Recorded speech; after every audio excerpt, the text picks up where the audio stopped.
छपरा में वोटर अधिकार यात्रा। आज छपरा से वोटर अधिकार यात्रा की शुरुआत है। आरा होते हुए भोजपुर वोटर अधिकार यात्रा पहुंचेगी।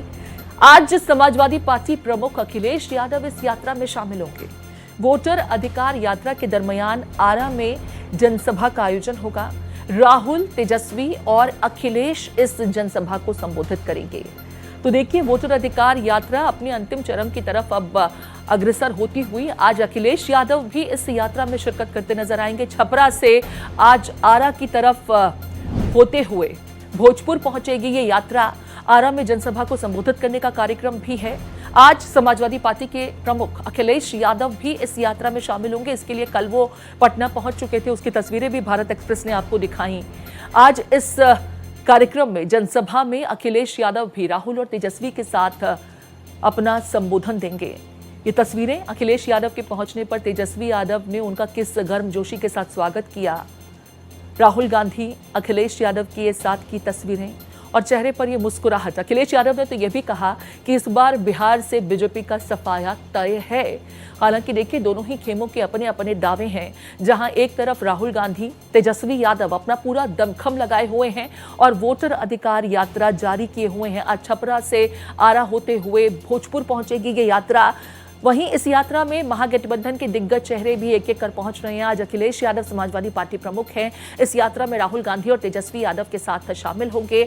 आरा में जनसभा को संबोधित करते नजर आएंगे। इससे पहले बिहार पहुंचने पर अखिलेश यादव ने दावा किया कि बिहार की जनता इस बार बीजेपी का सुपड़ा सत्ता से साफ कर देगी, बीजेपी को सत्ता से हटाने में कामयाब होगी। ऐसा होने जा रहा है। तो बड़ा दावा एसआईआर को लेकर के लड़ाई और वोटर अधिकार यात्रा को लेकर के देखिए, राहुल और तेजस्वी लगातार आगे बढ़ रहे हैं, अग्रसर हो रहे हैं और आज इसमें अखिलेश यादव भी साथ देते नजर आएंगे। और हमारे साथ आशुतोष कुमार पटना से जुड़ गए हैं। आशुतोष का रुख कर लेते हैं। आशुतोष, यात्रा अपने अंतिम चरण में है और आज तेजस्वी यादव का जो स्टेटमेंट सामने आया है उसमें उन्होंने सीधे तौर पर कहा कि बीजेपी बौखलाई हुई है, क्योंकि जो विशाल जन समर्थन राहुल गांधी और तेजस्वी की इस यात्रा को मिल रहा है, इससे जनता का मूड भांपना कतई मुश्किल नहीं है। और ऐसे में अपने साम दाम दंड भेद सब कुछ अख्तियार कर रहा है बीजेपी का खेमा, एनडीए का खेमा। आज यात्रा में अखिलेश यादव भी पहुंचेंगे। कल उन्होंने बड़ा दावा किया कि बीजेपी को बिहार की जनता इस बार सत्ता से बेदखल करने जा रही है। क्या कुछ होता हुआ देख रहे हैं और किस तरह की प्रतिक्रियाएं मिल रही हैं इस यात्रा को लेकर? आज आरा और भोजपुर पहुंचने का कार्यक्रम है यात्रा का। देखिए, वोटर अधिकार यात्रा का आज अंतिम दिन है। ये 14वें दिन जिलों में समाप्त हो जाएगा। आज वोटर अधिकार यात्रा छपरा के एकमा से एक विशाल जनसमूह को रैली के रूप में तब्दील करते हुए अखिलेश यादव, तेजस्वी यादव, राहुल गांधी और इंडिया गठबंधन के अन्य नेता छपरा होते हुए आरा की ओर प्रस्थान करेंगे और जगह जगह अपने कार्यकर्ताओं को संदेश देंगे कि वो एकजुट रहे और किस तरह से वोट की चोरी हो रही है। तो आज की यात्रा इसलिए भी खास है कि पश्चिमी उत्तर प्रदेश से कुछ कार्यकर्ता बिहार में एंटर किए हैं, जो तेजस्वी यादव के इस काफिले में अखिलेश यादव के समर्थक बनके यहाँ हाजिर हैं। और समाजवादी पार्टी का एक अपना कुनबा है जो बिहार में पहले से एक्टिव है। तो आज कुछ ज्यादा दमखम देखने को मिलेगा कि एक तरफ तेजस्वी यादव और राहुल गांधी के समर्थक हैं, दूसरी तरफ अखिलेश यादव के भी समर्थक आज की रैली और जनसभा में उपस्थित होंगे। धीरे धीरे ये कुनबा छपरा से आगे बढ़ेगा और छपरा और आरा को कनेक्ट करने वाली जो पुल है, उस पुल के जरिए आरा में प्रवेश करेगा। रमना मैदान है पटना आरा का सबसे फेमस मैदान, उसी मैदान में जनसभा को संबोधित किया जाएगा और यह सुनिश्चित किया गया है कि रमना मैदान से एक रैली के शक्ल में जो आगाज किया जाएगा, कम से कम 3-4 विधानसभा क्षेत्रों पर एक तरह से कहें दमखम दिखाया जाएगा और 3-4 विधानसभा क्षेत्रों के लोग वहां पहुंचेंगे। तो आज की रैली, जनसभा सब कुछ खास होने वाला है, क्योंकि पहले से राहुल गांधी और तेजस्वी यादव अपना दमखम लगाए हुए थे और ऐसी स्थिति में सपा प्रमुख अखिलेश यादव की एंट्री के बाद उनके भी सपोर्टर इस रैली में, जनसमूह में शामिल हो गए हैं। जी, यहाँ पर आशुतोष, एक सवाल कांग्रेस पार्टी को लेकर के। बीते कुछ चुनाव में कांग्रेस पार्टी बिहार में भले ही आरजेडी के साथ थी, लेकिन इतनी सक्रियता के साथ नजर नहीं आ रही थी। कांग्रेस पार्टी बहुत ज्यादा चुनाव प्रचार भी करती नजर नहीं आई। मैं शीर्ष चेहरों का जिक्र कर रही हूँ। इस बार राहुल गांधी ने बाकायदा समय दिया है और बिहार को लेकर के बड़े संजीदा नजर आते हैं। जनता की प्रतिक्रिया किस तरह की है? हालांकि उनके कुछ स्टेटमेंट्स एनडीए का खेमा भरसक भुनाने की कोशिश कर रहा है, लेकिन जनता का एक फीडबैक होता है, एक सोच होती है जो नजर आती है, समझ आती है कि भाड़े की भीड़ नहीं है, हकीकत की भीड़ है। ऐसा आप क्या आंक पा रहे हैं?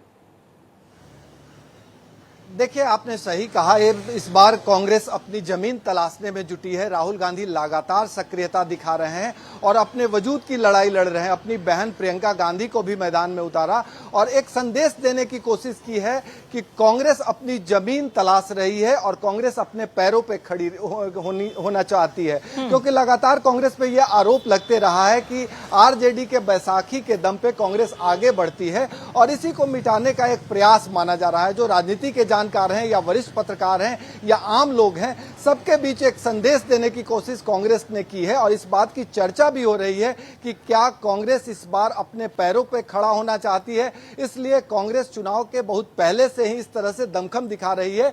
राहुल गांधी एक्टिव हैं, प्रियंका गांधी एक्टिव है, कांग्रेस के कई नेता सक्रिय हैं, तो इसके कई मायने निकाले जा रहे हैं और ऐसी स्थिति में आरजेडी के तरफ से भी अपना दमखम दिखाया जा रहा है। क्योंकि कुछ वोट तो दोनों के बराबर हैं, या अल्पसंख्यक वोट की बात करें तो अल्पसंख्यक वोट पर सब के सब दावा करते हैं, यानी इंडिया गठबंधन के जितने भी घटक दल हैं उनका दावा है, और अन्य जो एडिशनल वोटर हैं उसको अपनी ओर खींचने के लिए कांग्रेस लगातार प्रयास कर रही है, ताकि जो आरोप कांग्रेस पे लगते रहा है कि बैसाखी के दम पे बिहार में काम करती है, उसे मिटाया जा सके। जी, यहाँ पर एक सवाल और, आपने हालांकि जिक्र किया कि जो अल्पसंख्यक वोटर्स हैं उनको रिझाने की हर एक पार्टी कोशिश कर रही है, लेकिन इस बार अगर एनडीए के खेमे की बात भी की जाए तो वो भी अल्पसंख्यकों के हितों की अक्सर बात करते रहे हैं।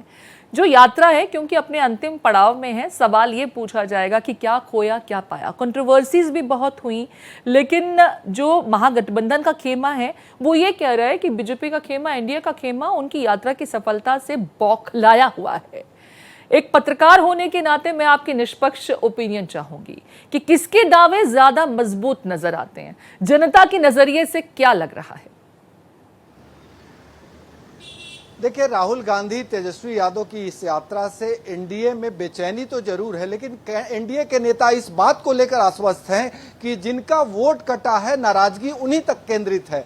जिन लोगों का हवाला देकर वोटर अधिकार यात्रा निकाल के ये लोग निशाना साध रहे हैं, ऐसी स्थिति नहीं है। और आम लोगों से भी हम लोग बात कर रहे हैं, जिनका वोटर लिस्ट से नाम नहीं कटा है, उन्हें इन मुद्दों से कोई लेना देना नहीं। और इसी बात को एनडीए के नेता समझ रहे हैं। दूसरी तरफ जातीय समीकरण में एनडीए का पलड़ा भारी है, और तीसरी सबसे महत्वपूर्ण बात, नीतीश कुमार लगातार रेवड़ी बांट रहे हैं, यानी बिहार के लोगों की भरपाई वो लगातार कर रहे हैं और एक एक मुद्दे को छूते हुए आगे बढ़ रहे हैं ताकि कहीं से कोई शिकायत न मिले, तो वोटर इंटैक्ट रहे, इस बात का ख्याल एनडीए के नेता रखे हुए हैं और प्रॉपर तरीके से कार्यकर्ता सम्मेलन के जरिए जनता के बीच जा भी रहे हैं और सरकार की नीतियों से अवगत भी करा रहे हैं। वो सीधे तौर पर कह रहे हैं कि एनडीए के नेता आपके लिए क्या कर रहे हैं, नीतीश सरकार क्या की है, मोदी जी क्या आपके लिए कर रहे हैं, ये बताने का प्रयास कर रहे हैं। और दूसरी तरफ वोटर अधिकार यात्रा में जिस तरह से इंडिया गठबंधन के नेता बयान दे रहे हैं, जनता से फीडबैक भी ले रहे हैं कि जनता क्या सोच रही है, तो जिसका नाम नहीं कटा है, जो प्रभावित नहीं हुआ है, उसे इन मुद्दों से कोई लेना देना नहीं है। और ऐसी स्थिति में जिन्हें कोई लेना देना नहीं है, उसे एनडीए के नेता अपनी योजनाओं के बारे में, अपनी उपलब्धियों के बारे में बताकर अपनी ओर खींचने का प्रयास कर रही है। तो आपने कहा कि इंडिया गठबंधन के इस वोटर अधिकार यात्रा का क्या प्रभाव होगा? प्रभाव होगा, वैसे लोगों में प्रभाव होगा जिनका नाम कट गया है या किसी वजह से उनका नाम डिलीट कर दिया गया है। उनके लिए भी ऑप्शन है, चुनाव आयोग ने खोल रखा है कि आप सुधरवा सकते हैं, आप अपने नाम को ऐड करवा सकते हैं। तो ये धीरे धीरे मुद्दा, मुझे जो लगता है, डाइल्यूट करेगा। जो अहम मुद्दा है, बिजली है, पानी है, शिक्षा है, बिल्कुल अंत में जब चुनाव नजदीक आते हैं तो वोटर्स अपने अहम मुद्दों पर ही चाहते हैं कि उन्हें जवाब मिले या वायदे आश्वासन मिले। अब किसके वायदे उन्हें ज्यादा लोक लुभावन नजर आते हैं तो चुनाव के बाद समझ आ ही जाएगा। फिलहाल दावे दोनों ही खेमों के अपने अपने हैं, बड़े दावे हैं, और आज वोटर अधिकार यात्रा अपने अंतिम चरण में है। इसकी झलकियां आगे भी अपने दर्शकों को दिखाते रहेंगे। फिलहाल विस्तार से तमाम जानकारी साझा करने के लिए आपका बहुत शुक्रिया आशुतोष।